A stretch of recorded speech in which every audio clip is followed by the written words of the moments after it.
Good morning students. Eighth class science में जो first chapter था हमारा, उसमें एडवांटेज ऑफ मैन्युअर तक हो चुका था पिछले लेक्चर में। अब हम लोग पढ़ते हैं इरिगेशन। इरिगेशन से हम लोगों को पढ़ना था। आई होप कि जो पीछे इरिगेशन के पीछे जो भी था एडवांटेज ऑफ मैन्युअर और जो फार्मिंग का जो तरीका था आप लोग पढ़ चुके होंगे। उसके आगे देखते हैं इरिगेशन। इरिगेशन मीन्स होता है सिंचाई। जैसे फार्मर्स जो है अपने क्रॉप की सिंचाई करते हैं, ठीक है, इरिगेट करते हैं उसको, टाइम टाइम पे जो है पानी डालते हैं खेतों में, तो उसी को इरिगेशन बोलते हैं। ठीक है, कह रहा है all living beings need water to live. Water is important for proper growth and development. कह रहा कि सारे जो लिविंग बीइंग्स होते हैं, जीवित प्राणी जो होते हैं, नीड मीन्स ज़रूरत, वाटर टू लिव, पानी की ज़रूरत होती है उनको रहने के लिए। Water is important for proper growth and development. Water किस लिए ज़रूरी है, किस लिए इम्पोर्टेंट है, महत्वपूर्ण है। इम्पोर्टेंट मीन्स महत्वपूर्ण है फॉर प्रॉपर ग्रोथ, कि प्रॉपरली ग्रोथ हो उसमें, जिससे वो बढ़ता रहे, प्रॉपरली बढ़ता रहे, एंड डेवलपमेंट, उसका डेवलपमेंट हो। ठीक है, डेवलप हो मतलब बड़ा हो, जो है हर पार्ट उसका जो है डेवलप हो, प्रॉपरली ग्रोथ हो उसका। Water is absorb by the plant roots. Water क्या होता है, एब्जॉर्ब कर लिया जाता है। एब्जॉर्ब मीन्स खींच लिया जाता है, सोख लिया जाता है, by the plant roots. Plant के जो रूट्स होते हैं, रूट्स मीन्स जो जड़ें होती हैं, उससे जो है वो पानी को खींच लेती हैं, along with water minerals. Water के साथ साथ वाटर मिनरल्स भी होते हैं। ठीक है, वाटर मिनरल्स जो कि प्लांट की ग्रोथ के लिए एक इम्पॉर्टेंट इंग्रेडिएंट्स होते हैं। ठीक है, न्यूट्रिशंस होते हैं। कह रहा है कि along with water minerals and fertilizers are also absorb. जो वाटर मिनरल्स और फर्टिलाइजर्स भी जो है, फर्टिलाइजर्स भी वो लोग जो है अब्जॉर्ब कर लेते हैं। कौन अब्जॉर्ब कर लेता है, plant. Plants contain nearly 90% water. Plant में जो है कह रहा है कि नियरली लगभग 90%, 90% वाटर होता है। Water is essential because germination of seeds does not take place under dry conditions. कह रहा है water is essential. Essential means जरूरी होता है, बिकॉज क्योंकि जर्मिनेशन ऑफ सीड्स, जर्मिनेट करना, सीड्स का जर्मिनेट करना, जैसे कि उसमें से एक और पौधा निकलना, वही जर्मिनेशन होता है। जैसे सीड से ही तो हमारे पौधे निकलते हैं, प्लांट्स निकलते हैं। तो जो थोड़ा थोड़ा करके निकलता है, जब उसको humid conditions, water proper amount में मॉइस्चर मिलता है, तो धीरे धीरे निकलता है, वही जर्मिनेशन होता है। कह रहा है water is essential because germination of seeds does not take place under dry condition. अगर ड्राई कंडीशन है, सूखा है, तो उसमें जो है जर्मिनेशन नहीं हो पाता, उसमें से पौधा नहीं निकल पाता। Nutrients dissolve in water. जो न्यूट्रिएंट्स होते हैं वो डिजॉल्व हो जाते हैं, मतलब घुल जाते हैं। डिजॉल्व मीन्स घुलना, इन वाटर, पानी में घुल जाते हैं। Are transported to each part of the plant. और उसके बाद जब घुल जाते हैं वो न्यूट्रिएंट्स जो है वाटर में, तो वो ट्रांसपोर्ट हो जाते हैं, मतलब कि वहाँ से वो कहाँ पहुँच जाते हैं, each part of the plant, plant के हर एक पार्ट में, उनके लीफ में, उनके स्टेम में, उनके ब्रांचेस में, उनके फ्रूट्स में, हर जगह जो है वो पहुंच जाते हैं। वाटर आल्सो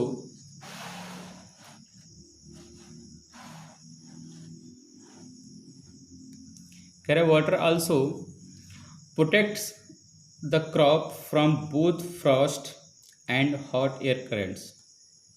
वाटर क्या करते हैं, प्रोटेक्ट करते हैं। प्रोटेक्ट मीन्स रक्षा करना या सुरक्षित रखना, द क्रॉप को सुरक्षित रखते हैं, फ्रॉम बोथ, दोनों से, from both Frost and hot air currents. जो फ्रॉस्ट होता है, फ्रॉस्ट मीन्स जो मतलब कि ठंड होती है, फ्रॉस्ट मीन्स ठंड होती है, एंड हॉट मीन्स गर्म, एयर करंट, जब हवाएं चलती हैं, चाहे गर्म हवाएं चलती हों चाहे ठंडी हवाएं चलती हैं, तो उससे भी जो है वाटर जो है उनको प्रोटेक्ट करता है, गर्म और ठंडी हवाओं से उसको, क्रॉप को प्रोटेक्ट करता है। To maintain the moisture of the soil for healthy crop growth. कह रहा है कि to maintain the moisture, moisture को मेंटेन करने के लिए, नमी, मॉइस्चर मीन्स नमी होता है, नमी को मेंटेन करने के लिए ऑफ द सॉइल जो होते हैं फॉर हेल्दी क्रॉप ग्रोथ, किस लिए होते हैं? To maintain the moisture of the soil for healthy crop growth fields have to be watered regularly. Moisture को मेंटेन करने के लिए, हेल्दी क्रॉप जो है को करने के, क्रॉप को हेल्दी करने के लिए जो है fields have to be watered regularly. Fields को जो है रेगुलरली जो है उसमें इरिगेशन करना पड़ता है, पानी देना पड़ता है उसको, जिससे कि मॉइस्चर हमारा मेंटेन रहता है और क्रॉप हमारे सुरक्षित रहते हैं, प्रॉपर ग्रोथ भी करते हैं जब उसमें मॉइस्चर प्रॉपर अमाउंट में रहता है। The supply of water to crops at regular intervals is called irrigation. Irrigation किसे कहते हैं? The supply of water to crops, मतलब कि पानी की सप्लाई करना, पूरा करना, पानी को पूरा करना टू क्रॉप्स में जो है डालना एट रेगुलर इंटरवल्स, मतलब कि रेगुलर इंटरवल्स पे, मतलब कि समय समय पे, इज कॉल्ड इरिगेशन। उसी को हम लोग इरिगेशन कहते हैं। मतलब कि 10 दिन 5 दिन या जब सूख जाता है क्रॉप तो जो है उसमें पानी डालने को ही हम लोग इरिगेशन बोलते हैं। The time and frequency of irrigation varies from crop to crop. ये कह रहा है कि जो किस टाइम पे देना है, किस फ्रीक्वेंसी में देना है, मतलब इरिगेट करना है। फ्रीक्वेंसी मीन्स कितना जो है दो वाटरिंग के बीच में कितना गैप होना है। 2 बार पानी चलाते हैं तो एक दूसरे के बीच में कितना गैप होता है, वही फ्रीक्वेंसी होती है। The time and frequency of irrigation varies from crop to crop. वो क्रॉप टू क्रॉप जो है डिफ़र करता है कि किसी क्रॉप में कम पानी लगता है, किसी क्रॉप में ज़्यादा पानी लगता है। कह रहा है सॉइल टू सॉइल, मतलब कि वो क्रॉप टू क्रॉप भी डिपेंड करता है, सॉइल टू सॉइल भी डिपेंड करता है किस तरह का सॉइल है। जहाँ थोड़ा सा जो है बलुहा ज़मीन होता है, जिसमें बालू होते हैं, तो वो जल्दी से पानी सोख लेते हैं, तो उसमें फ्रिक्वेंटली बहुत ही जल्दी पानी डालना पड़ता है। जहाँ ऐसा ज़मीन नहीं होता है, जहाँ ऐसी सॉइल नहीं होती, थोड़ा सा जो है फर्टाइल होता है, वहाँ पे बलुहा नहीं होता, तो वहाँ पे थोड़ा लेट में पानी चलता, क्योंकि वो उनकी वाटर होल्डिंग कैपेसिटी अच्छी होती है जिस सॉइल की, वहाँ पे बहुत जल्दी पानी नहीं डालना पड़ता। ठीक है, वगैरह soil to soil and season to season, और सीजन पे भी डिपेंड करता है कि कौन सा सीज़न है, ठंड का सीज़न है कि गर्मी का सीज़न है। कह रहा है कि in summer the frequency of watering is higher. कह रहा है कि गर्मियों में जो फ्रिक्वेंसी होती है वाटरिंग की, मतलब कितने जल्दी पानी डालना होता है, वो ज़्यादा होता है कि बहुत जल्दी पानी डालना पड़ता है। The frequency of watering is higher, why is it so? कह रहा है कि ऐसा क्यों होता है? Could it be due to the increase rate of evaporation of water from the soil and the leaves। क्या कह रहा है? Could it be due to, क्या यह इसलिए है ड्यू टू द इंक्रीज्ड, इस कारण से है कि इंक्रीज रेट ऑफ इवोपरेशन, क्योंकि जब गर्मियों में इवोपरेशन मीन्स वाष्पोत्सर्जन, जो मतलब कि पानी भाप बन के उड़ जाता है, ऑफ वाटर, पानी जो भाप बन के उड़ जाता है, from the soil and the leaves. कहाँ से? सॉइल से, मिट्टी से, और लीफ से, पत्तियों से। जब गर्मियों में पत्तियों से भी, यहाँ से सॉइल से पानी जल्दी से सूख जाता है। तो कह रहा है कि क्या इसलिए हम लोगों को वहाँ फ्रिक्वेंटली जो है समर सीजन में फ्रिक्वेंटली हमको इरिगेट करना पड़ता है? ये पूछ रहा है। ये कह रहा I am very careful this year about watering the plants. मैं कह रहा कि मैं बहुत ही केयरफुल था इस साल पानी देने के लिए वाटर को, क्रॉप को। Last summer my plants dried up and died. पिछली गर्मी में जो हमारे प्लांट्स थे वो ड्राई हो गए थे और डाइड हो गए थे। ड्राई मीन्स सूखना, डाइड मीन्स मर जाना, मतलब कि जो है सूख गए थे।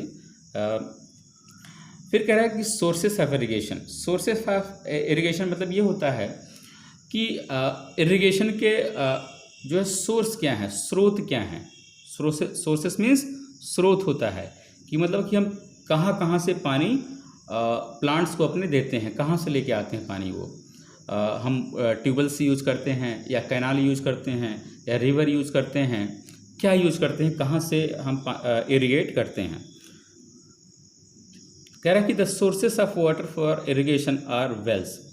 सोर्सेस जो होते हैं, स्रोत, कहाँ से पानी आता है, कहाँ से पानी आता है?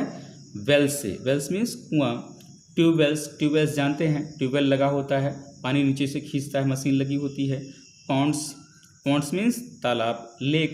लेक्स मीन्स झील, जहाँ पे झील होती हैं वहाँ से झील से पानी डाल दिया जाता है। रिवर्स जानते हैं, ठीक है।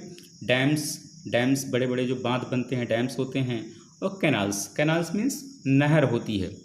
तो यहाँ ये जो होते हैं स्रोत होते हैं इरिगेशन के, मतलब यहीं से हम लोग पानी ले जाते हैं, प्लांट्स में डालते हैं, प्लांट्स में सप्लाई करते हैं, ठीक है। फिर कह रहा है कि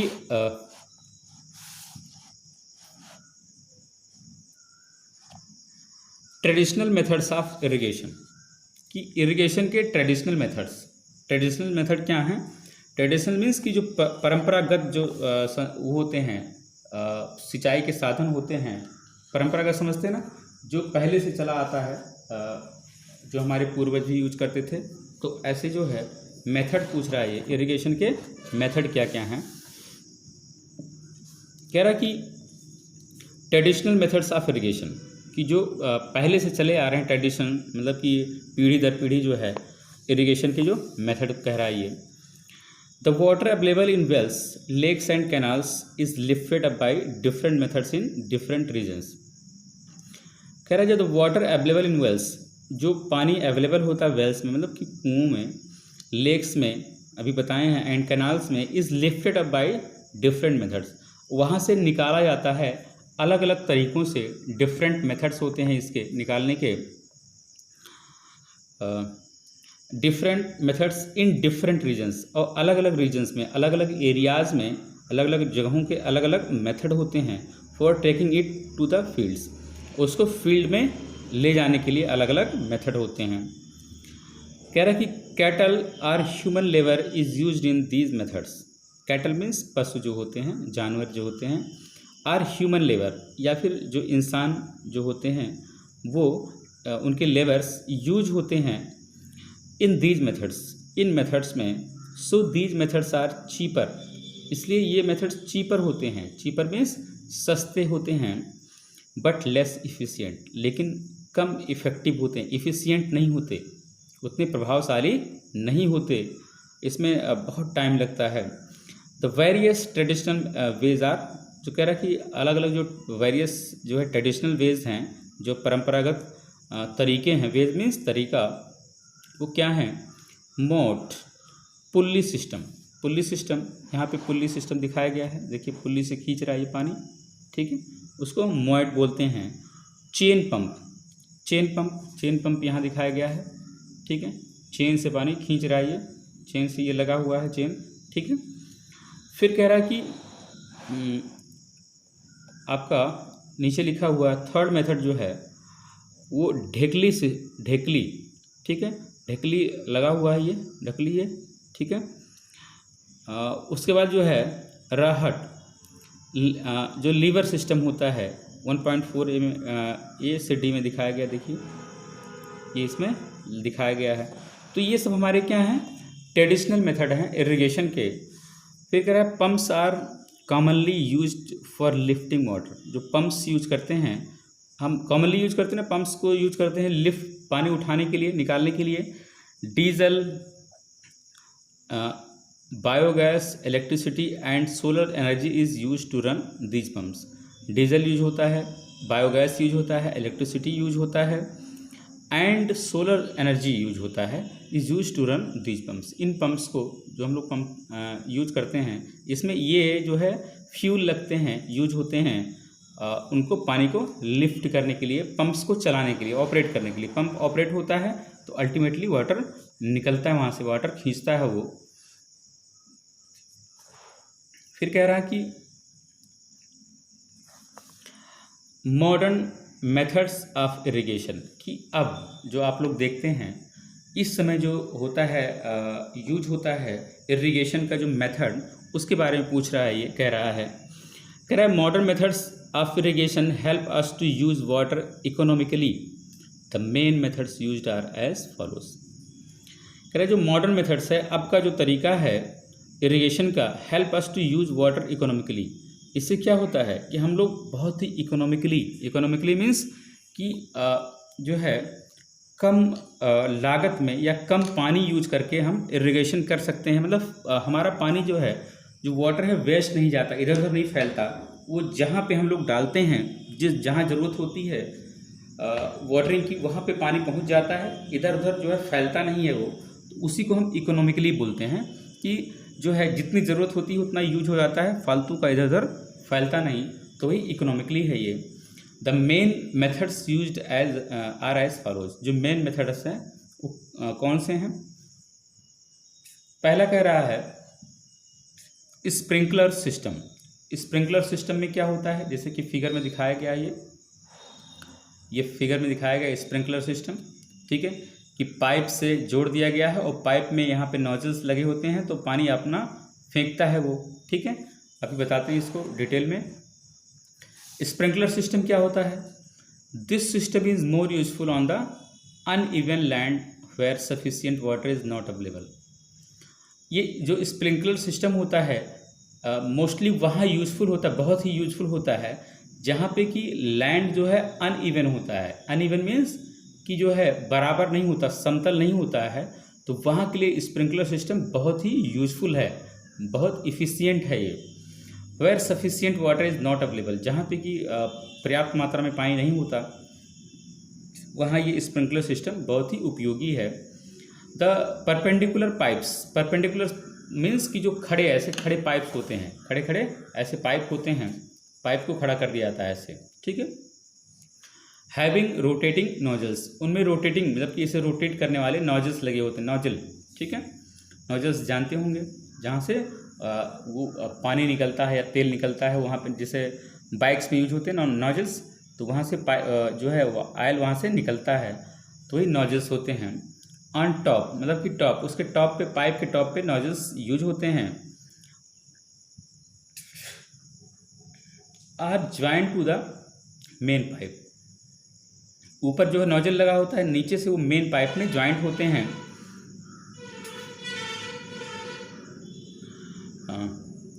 एट रेगुलर इंटरवल्स, मतलब कि जो है रेगुलर इंटरवल से, मतलब कि कुछ दूरी पे, यहाँ से यहाँ, यहाँ से यहाँ, मतलब कि रेगुलर इंटरवल में 8 फीट 10 फीट पे जैसा भी हो, ठीक है।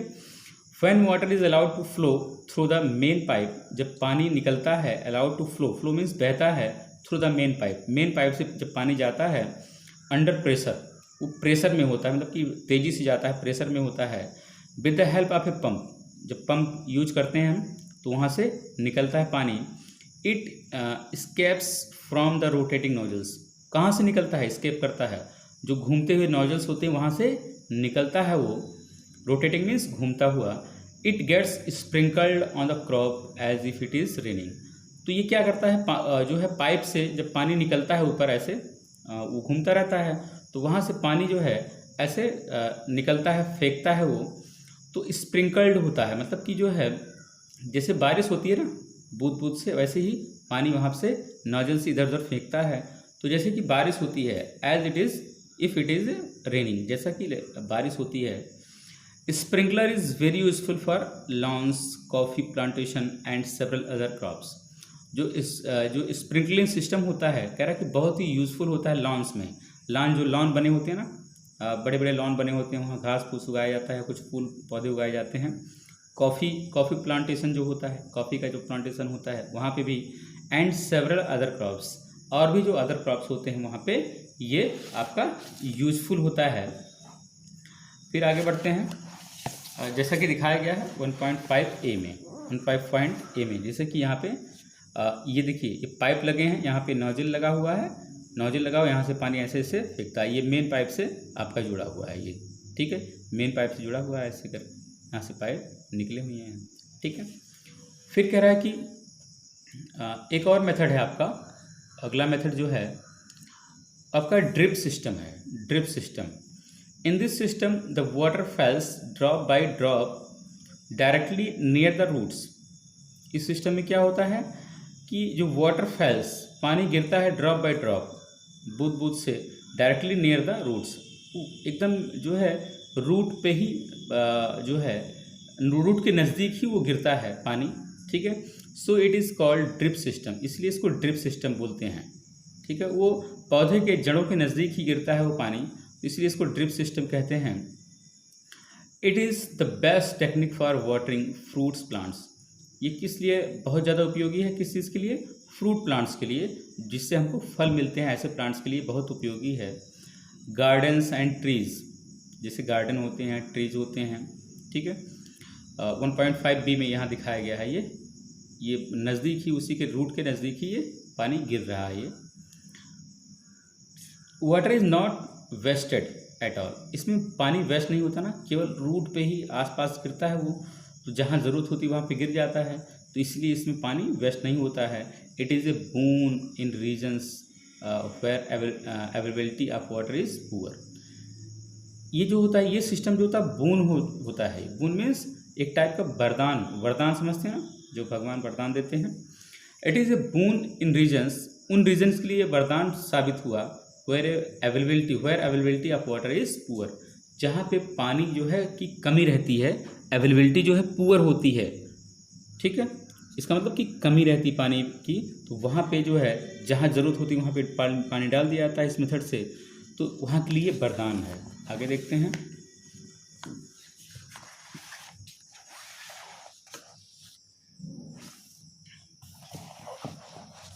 फिर कह रहा है ये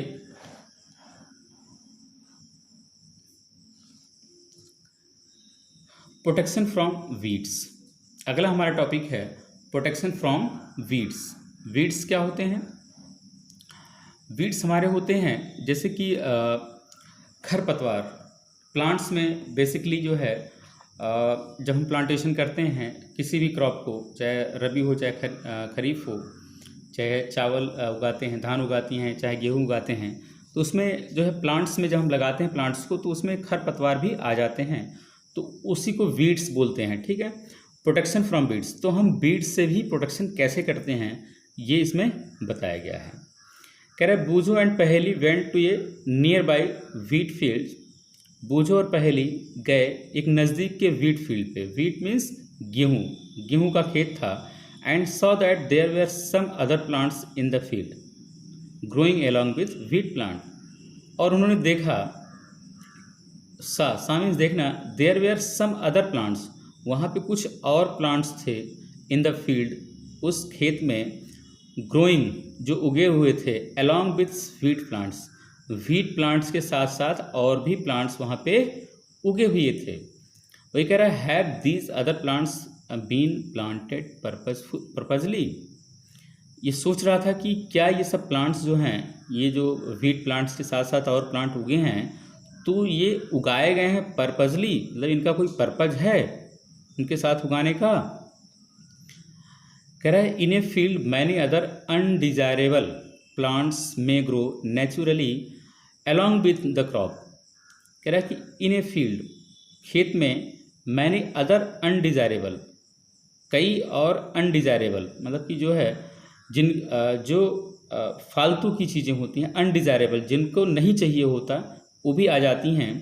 प्लांट्स में ग्रो नेचुरली, वहाँ पे ग्रो हो जाते हैं नेचुरली, मतलब प्राकृतिक रूप से वो ग्रो होते हैं, मतलब उग जाते हैं।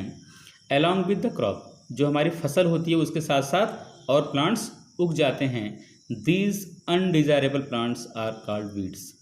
ये जो अनडिजायरेबल होते हैं, जो मतलब अनिच्छा से उग जाते हैं, मतलब कि फार्मर्स की इच्छा नहीं होती, ठीक है, कि उनकी जो है डिज़ायर नहीं होती कि जो है ये उगें, लेकिन उग जाते हैं, तो उन्हीं को हम लोग वीड्स बोलते हैं। क्या बोलते हैं? वीड्स बोलते हैं। कह रहा कि the removal of weeds is called weeding. जब हम इन वीड्स को रिमूव करते हैं, निकालते हैं, बाहर निकालते हैं, तो उस मेथड को हम लोग वीडिंग कहते हैं, ठीक है। Weeding is necessary since weeds compete with the crop plants for water, nutrients, space and light। कह रहा है वीडिंग क्यों नेसेसरी होता है, क्यों नहीं उसको साथ में उगते देते हैं, क्या दिक्कत है? इसलिए नेसेसरी होता है, वीडिंग नेसेसरी इसलिए ज़रूरी होता है क्योंकि since weeds compete with the crop, तो वीड्स होते हैं वो compete करते हैं, कंपटीशन करते हैं, ठीक है, किससे? क्रॉप से। क्रॉप प्लांट्स जो होता है फॉर वाटर, जैसे कि पानी वो भी लेते हैं ना, वीड्स को भी तो पानी की ज़रूरत होती है, वो भी तो खींचते हैं, और हमारे प्लांट्स को भी ज़रूरत होती है, क्रॉप की भी ज़रूरत होती है, तो वो शेयर कर लेते हैं, पानी भी खींच लेते हैं, जो इसकी ज़रूरत की चीज़ें होती हैं वो भी खींच लेते हैं वो। The crop plants for water, nutrients भी खींच लेते हैं वो, जो है वीड्स होते हैं। स्पेस, जगह भी घेरते हैं वो, और लाइट भी, जो है लाइट भी वो लोग शेयर कर लेते हैं, ले लेते हैं। तो इनसे compete करते हैं। Thus they affect the growth of the crop। इससे क्या होता है, वो अफेक्ट करते हैं, प्रभावित करते हैं। अफेक्ट मीन्स प्रभावित करना, द ग्रोथ, ग्रोथ मीन्स जो उपज होती है उसकी, जो मतलब कि बढ़ना होता है, क्रॉप के ग्रोथ को वो जो है अफेक्ट करते हैं, प्रभावित करते हैं। इससे क्रॉप जो है क्रॉप का ग्रोथ हमारा प्रभावित होता है। Some weeds interfere even in harvesting. क्या कह रहा है कि some weeds interfere even in harvesting and may be poisonous for animals and human beings. कह रहा है कि सम वीड्स इंटरफेयर, मतलब कि वो इंटरफेयर करते हैं, उसमें जो है टांग अड़ाते हैं, इंटरफेयर करते हैं, डिस्टर्ब करते हैं। इवन इन हार्वेस्टिंग, जब हार्वेस्टिंग होती है, मतलब उसकी जो कटाई होती है, कटाई दवाई होती है, तो उसमें भी वो इंटरफेयर करते हैं। एंड मे बी पॉइजनस, और कह रहा है कि ये पॉइजनस भी हो सकते हैं, जहरीले भी हो सकते हैं। For animals and human beings, किसके लिए, एनिमल्स के लिए भी और ह्यूमन बींग्स के लिए ये जहरीले भी हो सकते हैं। कह रहा है farmers adopt many ways to remove weeds and control their growth. Farmers कह रहा है कि अडॉप्ट करते हैं, मतलब कि जो है स्टेप लेते हैं, मैनी वेज, कई तरीके से, टू रिमूव वीड्स, कई तरीके से वो लोग जो है कई तरीका अपनाते हैं वीड्स को रिमूव करने के लिए। एंड कंट्रोल देयर ग्रोथ, और उनके ग्रोथ को कंट्रोल करने के लिए कई तरीके अपनाते हैं वो लोग जो फार्मर्स होते हैं। Tilling before sowing of crops helps in uprooting and killing of weeds. कह रहा है कि जो टिलिंग होता है, मतलब कि जो जुताई होती है, before sowing of crops, crops को लगाने से पहले, मतलब कि सीड्स को लगाने से पहले फील्ड में जो टिलिंग होती है, टिलिंग मीन्स जुताई होती है, उससे क्या होता है, ये होता है uprooting and killing of weeds. उससे जो रूट हो जाते हैं, अपरूट मीन्स कि जड़ से उखड़ जाते हैं, uprooting and killing of weeds, इससे जो है वीड्स जो है किल हो जाते हैं, मतलब कि डेड हो जाते हैं। विच में then dry up and get mixed with the soil. उसके बाद ये सूख जाते हैं, ड्राई अप हो जाते हैं, एंड गेट मिक्सड, और मिक्स हो जाते हैं कहाँ से, विथ द सॉइल, सॉइल में ये मिक्स हो जाते हैं। सॉइल मीन्स जो मिट्टी में मिक्स हो जाते हैं, मतलब मिल जाते हैं। The best time for the removal of weeds is before they produce flowers and seeds. कह रहा है कि जो सबसे अच्छा टाइम होता है रिमूवल वीड्स का, मतलब जो वीड को रिमूव करने का सबसे अच्छा टाइम जो होता है, बिफोर दे प्रोड्यूस फ्लावर्स, जो फूल निकलते हैं, जब पौधों से फूल निकलते हैं, एंड सीड्स, और जब वो बीज पौधे से जो है फ्लावर्स निकलते हैं और सीड्स निकलते हैं, दाने निकलते हैं, उससे पहले ही हम लोग अगर जो है रिमूव कर दें वीड्स को, तो वो सबसे अच्छा टाइम होता है। The manual removal includes physical removal of weeds by uprooting or cutting them close to the ground from time to time. क्रैक है जो मैनुअल रिमूवल होता है, जैसे कि आदमी जो निकालते हैं उस वीड्स को, कह रहा है कि वो इंक्लूड्स करता है, उसमें क्या क्या होते हैं, मैनुअली कैसे निकाला जाता है, फिजिकल रिमूवल ऑफ वीड्स, मतलब कि फिजिकली जो है, फिजिकली मीन्स कि पूरे वीड्स को निकाल देते हैं physically, bye uprooting or cutting, या तो उसको उखाड़ देते हैं या फिर कट कर देते हैं, काट देते हैं घास को, ठीक है। क्लोज टू द ग्राउंड, मतलब कि नज़दीक, ज़मीन के नज़दीक से ही, मतलब कि बहुत छोटा छोटा वो काट देते हैं। फ्रॉम टाइम टू टाइम, कब, जब ज़रूरत होती है, समय समय पर वो कटिंग करते रहते हैं, अपरूटिंग करते रहते हैं। अपरूट मीन्स उखाड़ना, या तो उखाड़ देते हैं या फिर काट देते हैं। This is done with the help of एक खुरपी। ये किससे किया जाता है, खुरपी के हेल्प से। खुरपी तो जानते होंगे, ठीक है। ये seed drill is also use to uproot seed weeds.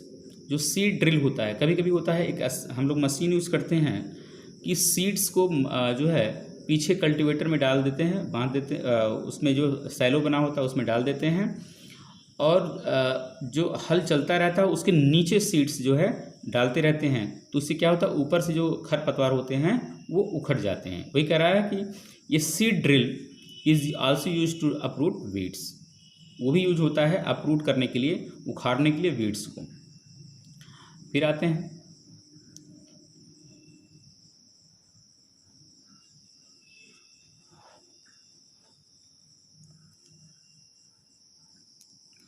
कह रहे weeds are also controlled by using certain chemicals. Weeds जो है are also controlled by using certain chemicals. Weeds का हम लोग यूज करते हैं, वीड्स को कंट्रोल करने के लिए हम लोग कुछ केमिकल्स का भी यूज करते हैं। उसमें केमिकल डालते हैं तो क्या होते हैं, वीड्स हमारे सूख जाते हैं, ड्राई हो जाते हैं। करेक्ट, कॉल्ड, उसको हम लोग बोलते हैं वेडिसाइड। क्या बोलते हैं, वेडिसाइड्स। कि जो खरपतवार को सुखाने के लिए जो केमिकल यूज करते हैं उसको वेडिसाइड्स बोलते हैं। जैसे कि 2,4-D आप लोग जानते होंगे, नाम सुने होंगे, बहुत पॉपुलर नाम है, फार्मर्स अक्सर यूज करते हैं इसको। ठीक है,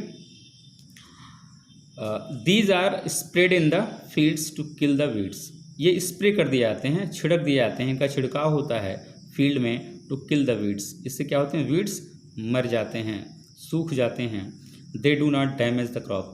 इसके बाद वो क्रॉप को डैमेज नहीं करते। कौन डैमेज नहीं करता, वीड्स जो है क्रॉप को डैमेज नहीं करते। The weedicides are diluted with the water to the extent required and spread in the field with a sprayer.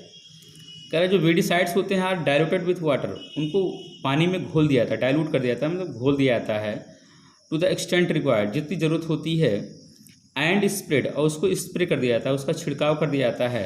In the fields with a sprayer, fields में स्प्रेयर के through उनका छिड़काव कर दिया जाता है। फिर आते हैं, जैसे ये देखिए छिड़काव कर रहा है ये, ठीक है, फार्मर है। फिर आते हैं, हमारा है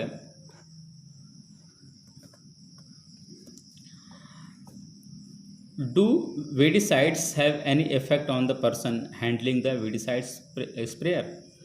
ये पूछ रहा है क्या जो वेडिसाइड्स होते हैं, जो खरपतवार सुखाने वाला केमिकल्स होता है, उसका हैव एनी इफेक्ट, उसका कोई प्रभाव ऑन द पर्सन, उस पर्सन पे पड़ता है जो कि हैंडलिंग करता है द वेडिसाइड्स स्प्रेयर, जो इस वेडिसाइड स्प्रेयर से उसका छिड़काव करता है वीड्स पे, तो उस फार्मर के ऊपर, उस पर्सन के ऊपर कोई प्रभाव पड़ता है, ये पूछ रहा है ये। इसमें कह रहा है as already mentioned the weedicides are spread during the vegetative growth of weeds before flowering and seed formation. कह रहा है एज ऑलरेडी मेंशन्ड, जैसा कि पहले ही इसको बता दिया, मेंशन्ड है, उसमें दिखाया गया है। The weedicides are spread during the vegetative growth. Weedicides को स्प्रे किया जाता है कब, जब वेजिटेटिव ग्रोथ होता है ऑफ वीड्स।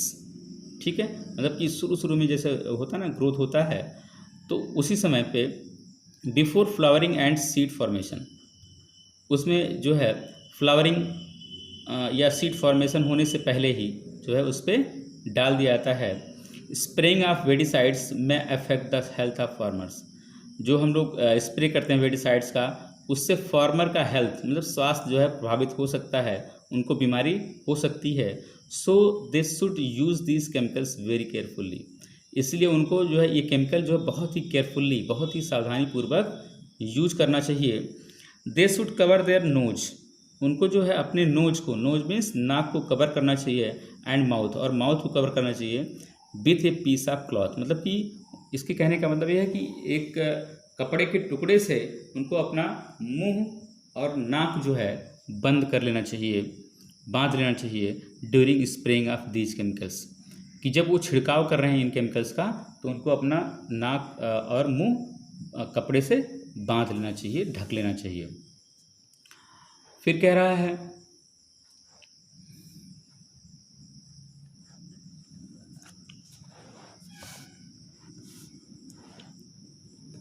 कि हार्वेस्टिंग क्या होती है, जो कटाई होती है, दवाई होती है, इस प्रक्रिया को हम लोग हार्वेस्टिंग कहते हैं। मतलब कि जो ग्रेन्स को अलग करना होता है उनके पौधों से, इस प्रक्रिया को हम लोग हार्वेस्टिंग कहते हैं। ठीक है, हार्वेस्टिंग में क्या है, कह रहे harvesting of A crop is an important task. जो हार्वेस्टिंग होता है क्रॉप का, ये बहुत ही इम्पोर्टेंट टास्क होता है, इम्पॉर्टेंट काम होता है। The cutting of crop after it is mature is called harvesting. कह रहे कि जो कटिंग होती है क्रॉप की, क्रॉप को कट करते हैं, काटते हैं, आफ्टर इट इज़ मैच्योर्ड, जब ये पक जाता है, मैच्योर हो जाता है, जब पक जाता है उसी को हम लोग हार्वेस्टिंग कहते हैं। जब मतलब पकने के बाद जब जो कटने की प्रक्रिया होती है उसको हम हार्वेस्टिंग कहते हैं। In harvesting crops are pulled out or cut close to the ground. कह रहा है इन हार्वेस्टिंग में crops are pulled out or cut close to the ground. Crops को हम लोग पुल आउट कर लेते हैं, मतलब उसको खींच लेते हैं, ग्राउंड से खींच लेते हैं बाहर, या फिर उसको कट करते हैं क्लोज टू द ग्राउंड, मतलब कि ज़मीन के नज़दीक से ही उसको काट देते हैं, मतलब ऊपर नहीं काटते, नीचे से ही काट देते हैं। It usually takes 3 to 4 months। इसमें कितने लगते हैं? लगभग 3 से 4 महीने लगते हैं। For a cereal crop to mature. जो सीरियल क्रॉप्स होते हैं, मतलब कि जो फसल होती है, क्रॉप अनाज की जो फसल होती है, सीरियल क्रॉप होता है, टू मैच्योर, मतलब कि कह रहा है कि 3 से 4 महीने लगते हैं जो हमारी फसल होती है, मतलब अनाज का जो फसल होता है उसको मैच्योर होने में। जैसे धान है, गेहूं है, तो इसको पकने में 3 से 4 महीने लग जाते हैं। कह रहा है harvesting in our country is either done manually. जो हार्वेस्टिंग होती है हमारे कंट्री में, या फिर वो मैनुअली की जाती है, मतलब आदमी के द्वारा की जाती है।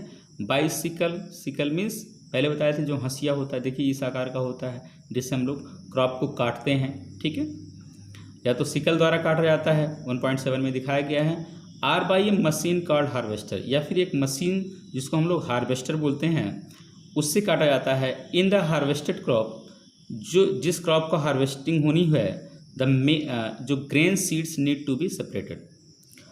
तो उसके जो हम बता रहे थे ना कि क्या होता है कि जो ग्रेन सीड होता है, जो दाना होता है, बीज जो होता है, need to be separated means अलग करना होता है, मतलब उसको अलग करने की ज़रूरत होती है। दाने को अलग करना होता है किससे?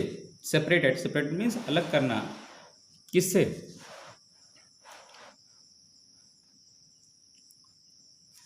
From the chaff.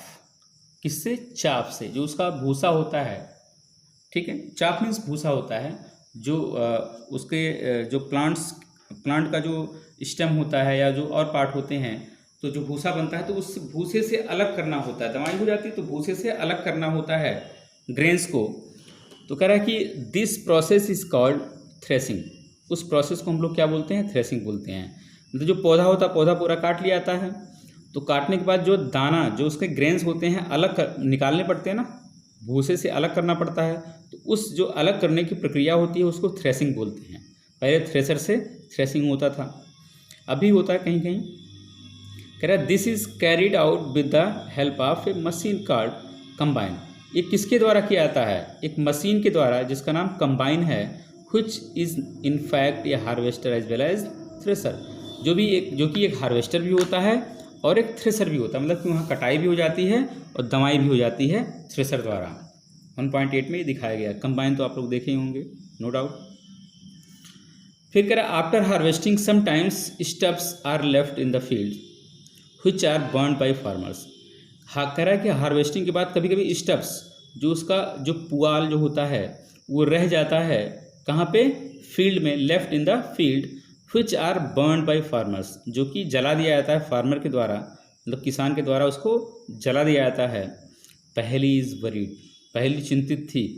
C knows that it causes pollution, वो जानती थी कि अगर जो है उसको पुआल को जलाया जाता है, ठीक है, तो उससे क्या होता है? पोल्यूशन होता है ना। पोल्यूशन मीन्स प्रदूषण होता है। It may also catch fire, इससे आग भी लग सकती है। किसको? And damage the crops lying in the fields, जो बचे हुए प्लांट्स होते हैं, क्रॉप के प्लांट्स होते हैं, फील्ड्स में अभी कटाई नहीं हुई होती है, हार्वेस्टिंग नहीं हुई होती है, तो वो भी जला सकते हैं, तो इससे नुकसान होता है। पहली इसके लिए चिंतित थी।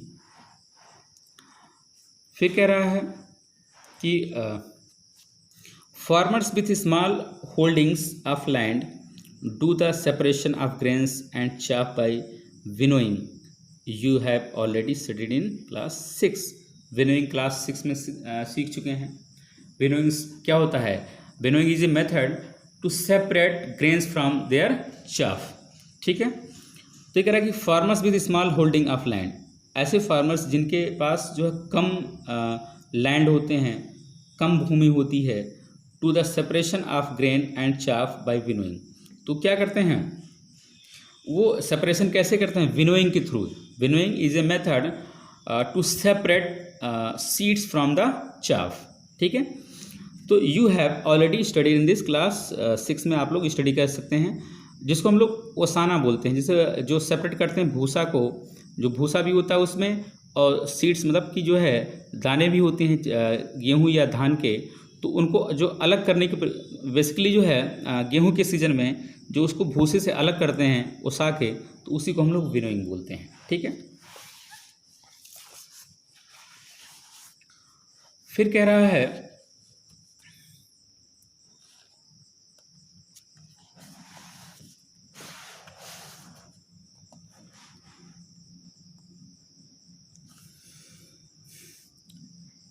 ये कह रहा थोड़ा सा इसमें हार्वेस्ट फेस्टिवल बता रहा है कि जैसे जब धान या गेहूं की कटाई होती है तो हम लोग उसको सेलिब्रेट करते हैं, एक फेस्टिवल के रूप में सेलिब्रेट करते हैं, तमाम फेस्टिवल्स होते हैं, उसके बारे में बताया है। ये कह रहा after 3 or 4 months of hard work, जब 3 से 4 महीने कठिन परिश्रम करते हैं, there comes the day of the harvest, तब जो है उसके बाद कटाई का दिन आता है, फसल को काटने का टाइम आता है।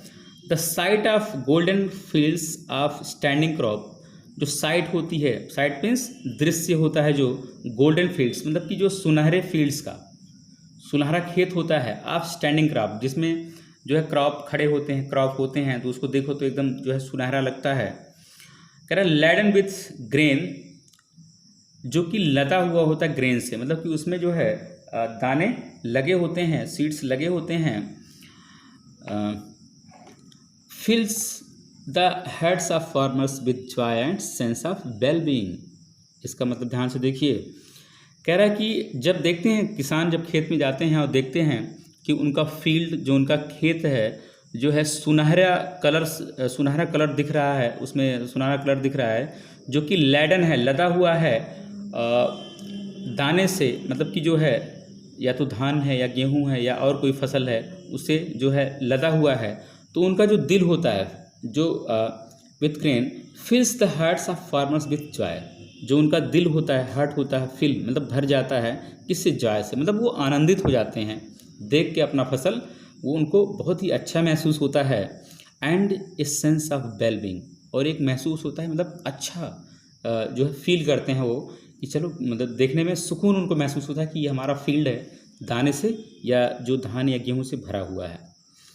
The efforts of the past season have borne fruits and it is time to relax and enjoy a little।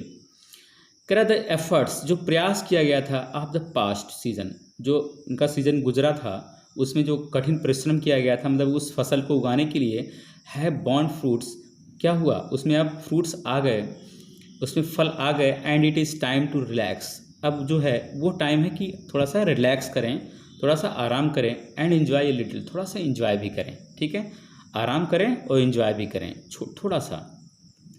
The period of harvest is दस, इसीलिए जो पीरियड होता है हार्वेस्ट का, दस of great Joy and happiness in all parts of India, ये वो लोग मनाते हैं जॉय से, हैप्पीनेस, खुशी से, in all parts of India, India के सारे पार्ट में, पूरे जो है भाग में, इंडिया के जो अलग अलग पार्ट है वहाँ मनाया जाता है इसको। ठीक है, men and women celebrate it with great enthusiasm। great enthusiasm कह रहा कि जो है इसको men और women जो है मनाते हैं बहुत ही उत्साह से। enthusiasm मीन्स उत्साह, मतलब कि बहुत ही उत्साहित तरीके से इस फेस्टिवल को सेलिब्रेट करते हैं, क्योंकि काफ़ी कठिन परिश्रम करने के बाद उनके खेतों में फसल आता है, एक बढ़िया फसल होता है गोल्डन कलर का, तो बड़ा ही जो है वो आनंदित महसूस करते हैं। तो इस आनंद को लेके जो है वो जो है फेस्टिवल को सेलिब्रेट करते हैं, मैन और वुमेन दोनों, आदमी और औरतें दोनों। एंथुसियाज्म मीन्स उत्साह होता है। Special festival associated with the harvest season are Pongal, कह रहा है कि जो स्पेशल फेस्टिवल्स होते हैं, ये विशेष प्रकार के जो उत्सव होते हैं, फेस्टिवल मीन्स उत्सव, एसोसिएटेड विद द हार्वेस्ट, वो जुड़ा होता है, एसोसिएट मीन्स जुड़ा होता है विद द हार्वेस्ट, मतलब कटाई से, कटाई के सीजन से। और जैसे कि पोंगल एक टाइप का फेस्टिवल है, बैसाखी आप लोग जानते होंगे, होली जानते होंगे, दिवाली जानते होंगे, और नवान्या, जानते हो नवान्या कहीं कहीं अलग इधर नहीं मनाया जाता और कहीं मनाया जाता होगा। एंड बिहू, बिहू भी ये फेस्टिवल हैं मनाए जाते हैं।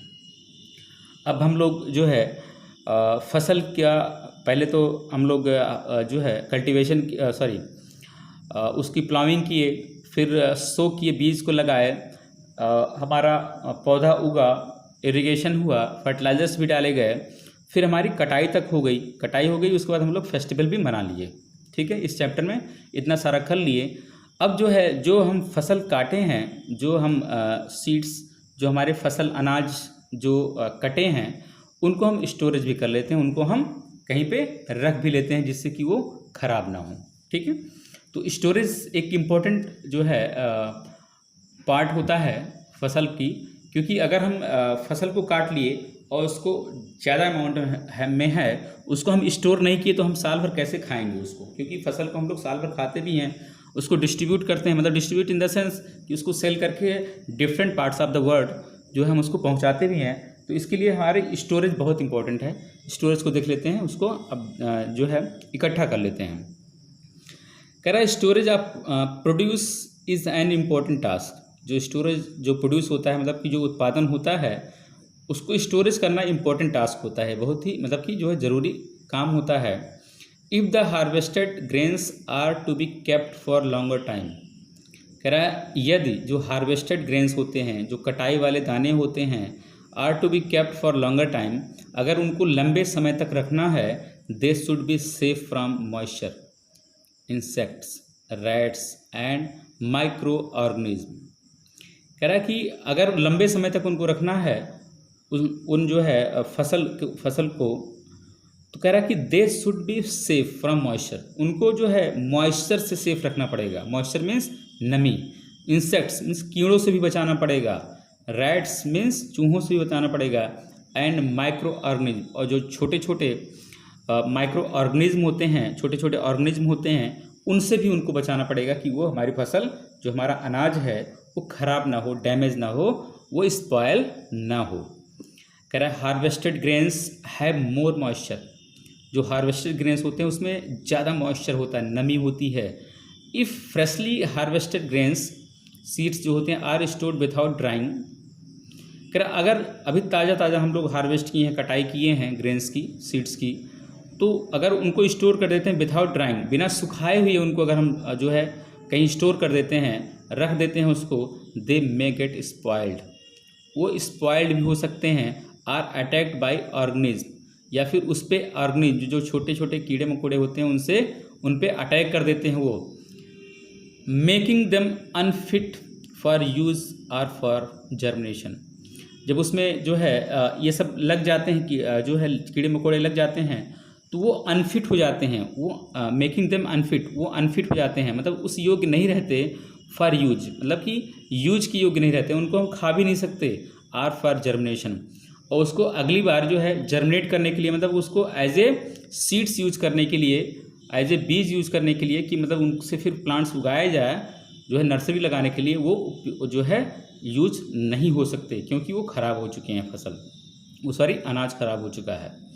हैंस बिफोर स्टोरिंग देम, इसलिए यहाँ पे बिना जो है स्टोर करने से पहले the grains are properly dried, जो ग्रेन्स होते हैं उनको प्रॉपरली सुखा दिया जाता है इन द सन, सूर्य में, मतलब धूप में, टू रिड्यूस द मॉइस्चर, उससे क्या होता है मॉइस्चर हमारा रिड्यूस हो जाता है, कम हो जाता है, इन देम, उनमें, जो उन अनाज में जो है, अगर उन अनाज को हम सुखा देते हैं धूप में तो उसमें मॉइस्चर कम हो जाता है।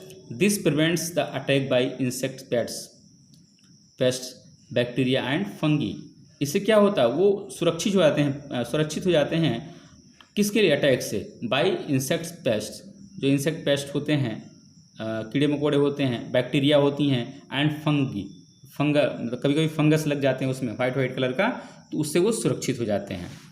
फिर देखिए इसमें कह रही है I saw my mother putting some dried neem leaves in an iron drum containing wheat, I wonder why. ये कह रही है कि हमने देखा कि जो हमारी मम्मी हैं वो रख रही है ड्राइड नीम लीव्स, जो है सूखा हुआ नीम का पत्ता रख रही हैं, इन आयरन ड्रम, एक आयरन का ड्रम है, लोहे का ड्रम है, एक बर्तन है, कंटेनिंग वीट, जिसमें वीट रखा हुआ है, वीट मीन्स गेहूँ रखा हुआ है, तो उसमें नीम की सूखी पत्ती डाल रही हैं। आई वंडर वाई, मैं थोड़ा सा मतलब जो है नहीं हमको समझ में आ रहा है कि ऐसा क्यों कर रही, नीम की पत्ती वो क्यों डाल रही हैं, ये जो है वो कह रही है। आगे देखिए, फिर हमारा आगे आता है प्रोटेक्शन फ्रॉम, सॉरी इधर है,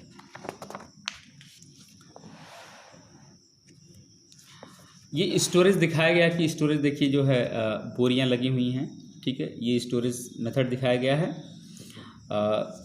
ये सिलोस हैं फॉर स्टोरेज ऑफ ग्रेन्स, अभी पढ़ेंगे हम लोग।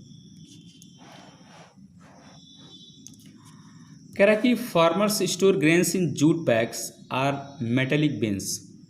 जो फार्मर्स होते हैं वो स्टोर करते हैं ग्रेन्स को, उन अनाज को, अनाज के दानों को इन जूट बैग, जूट का बैग होता है उसमें रखते हैं, या फिर मेटेलिक बिन्स, जो मेटल के बने हुए बिन्स होते हैं, बड़े बड़े बिन्स होते हैं, ठीक है, उसमें रखते हैं। However large scale storage of grains is done in silos.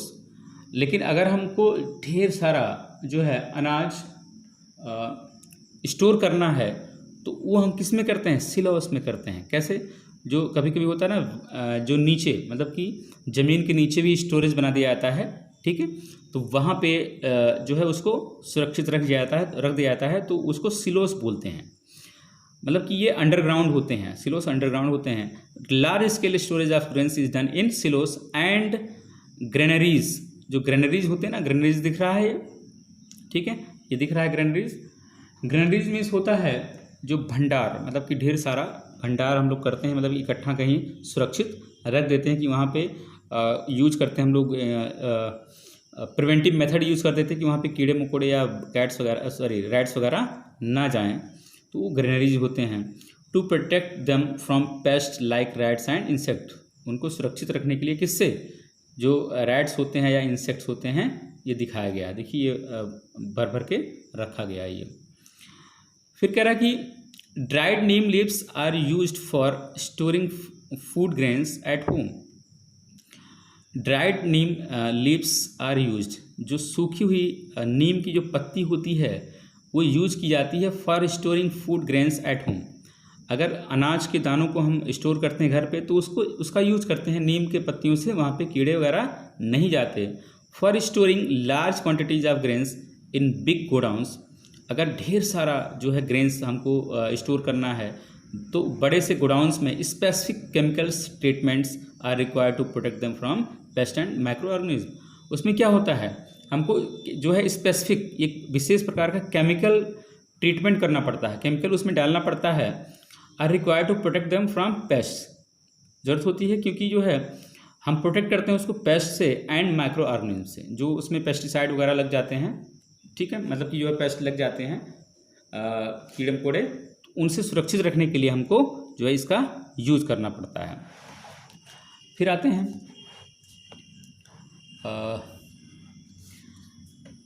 कह रहा कि make the following table in your notebook and complete it. ये बनाना है टेबल, अभी बताते हैं कैसे बनाना है। जैसे मिल्क है, फूड है, मिल्क है, काऊ, बफेलो, गोट, सी गोट, सी कैमल, मतलब कि मिल्क हमको कहाँ कहाँ से मिलता है, यहाँ से मिलता है। अब देखिए आगे क्या कहता है, कह रहा है after completing this table you must have seen that like plants animals also provide us with different kinds of food. कह रहा है you must have seen that, आप देख चुके हैं कि लाइक प्लांट्स, जैसे कि प्लांट्स होते हैं, एनिमल्स, प्लांट्स और animals are different kinds of food. Plants जैसे प्रोवाइड करते हैं तो वैसे ही एनिमल्स भी हमको प्रोवाइड करते हैं डिफरेंट काइंड्स ऑफ फूड। जैसे कि मिल्क हमको कौन कौन देता है, काऊ, बफेलो, सी गोट या सी कैमल, यहाँ से हमको मिल्क मिलता है।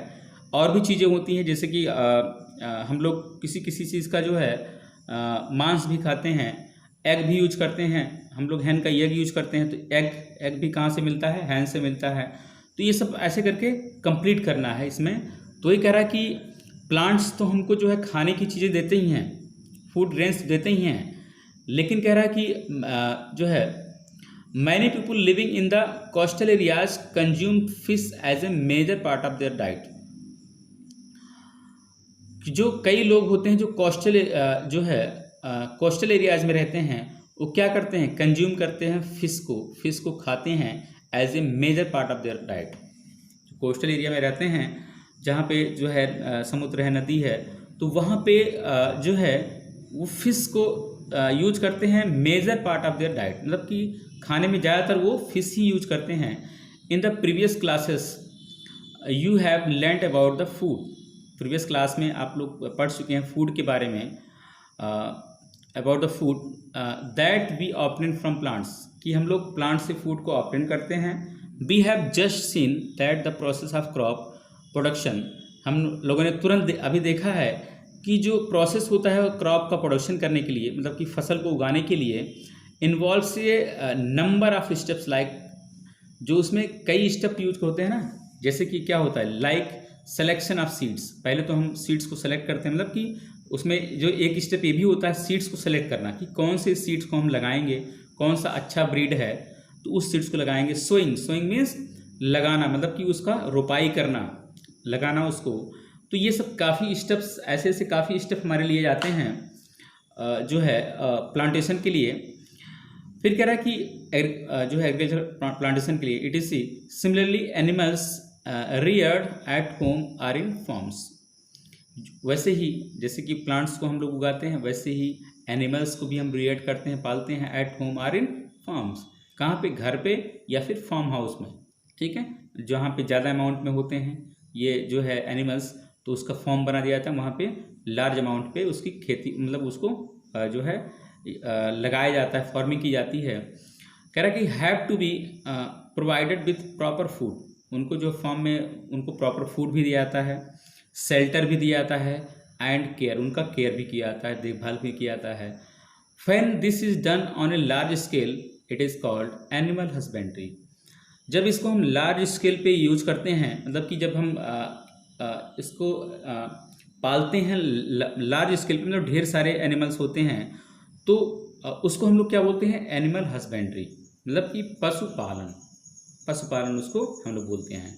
तो इस चैप्टर में हम लोगों ने क्या सीखा कि प्लांट्स के बारे में, कि प्लांट्स का जो पूरा मेथड है कि कैसे जो है शुरू से एग्रीकल्चर शुरू से, मतलब कि पहले उसकी प्लानिंग होती है, फिर सीड को सेलेक्ट करते हैं, फिर जो है जो अनइवन फील्ड्स होता है उसको इवन करते हैं, बराबर करते हैं, फिर उसमें सो करते हैं, मतलब कि जो रुपाई की जाती है, उस बीज को लगाया जाता है, फिर टाइम उसको इरिगेट किया जाता है, मतलब उसकी सिंचाई होती है, फिर उसमें पेस्टिसाइड्स या वेडिसाइड्स डाला जाता है, जिससे खरपतवार हो जाते हैं, उसको या तो निकालते हैं मैनुअली या फिर उसमें केमिकल यूज़ करते हैं उसको सुखाने के लिए, और फिर जो है हार्वेस्टिंग होती है, फिर जो है थ्रेसिंग होती है। तो ये सारे के सारे मेथड्स हम लोग देख लिए। तो ये हमको जो फूड हमको मिलता है, जो फूड आइटम मिलते हैं, फूड ग्रेन्स मिलते हैं, वो हमारे प्लांट से मिलते हैं। प्लांट्स के बारे में सीख लिया हम लोगों ने।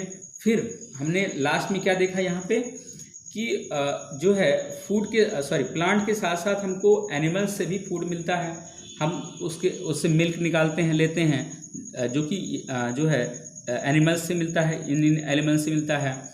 हम यहाँ पे आगे लिख देंगे एग कहाँ से मिलता है, ठीक है। और फिर हम जो है और भी चीज़ें फिश वगैरह लेते हैं, जो भी चीज़ें यहाँ पे ऐड करनी पड़ेगी, तो हमको खाना यहाँ से भी मिलता है। ये इस चैप्टर में पूरा का पूरा था। आई होप कि समझ गए होंगे। लास्ट में जो है ये कह रही है fish is good for health. Fish जो होता है अच्छा होता है हेल्थ के लिए।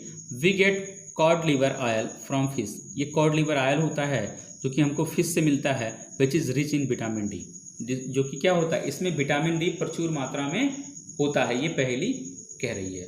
सो that is the end of chapter first of class eighth. इसके आंसर्स आपको जो है व्हाट्सएप के थ्रू दे दिया जाएगा, ठीक है। आप लोग नोट कर लीजिएगा और इसको फिर से तैयार कर लीजिए, 1 2 बार 3 बार इस लेक्चर देख के तैयार कर लीजिए।